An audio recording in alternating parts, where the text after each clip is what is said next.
കൈന്നോടാ ചതിക്കരുത് ചേട്ടാ. പൈസ കൊണ്ടുവരുത്. കൊണ്ടുപോയാൽ നീ എന്ത് ചെയ്യണം? വീട്ടിലേക്ക് സാധനങ്ങൾ വാങ്ങിക്കാനുള്ള ഞാൻ തരില്ല.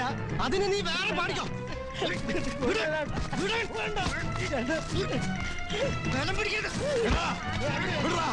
കാശെടുത്തോണ്ട് പോരുത്. ഈ പാവം ചങ്ക് പൊട്ടി പാടി ഉണ്ടാക്കിയ കാശ അത് തിരിച്ചു കൊടുക്കണ.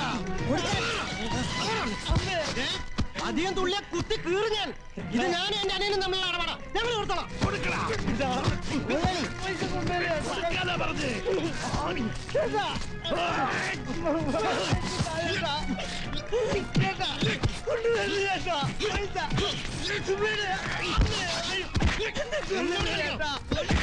പൈസ കൊണ്ടുവരില്ല ചേട്ടാ. അയ്യോ രാമു എഴുന്നേക്കടാ, എഴുന്നേക്ക്. പൈസ കൊണ്ടുവരില്ല ചേട്ടാ. തനിക്കില്ല ചേട്ടാ. അവൻ പോയടാ. എന്താ എല്ലാരും നോക്കി നിക്കളെ? ഈ പാവത്തിലെ പട്ടിയെ പോലെ തന്നെ കാശ് എടുത്തോണ്ട് പോയിട്ട് നിങ്ങൾ ആരെങ്കിലും ഒരുത്തർ ഒന്നും മിണ്ടിയോ?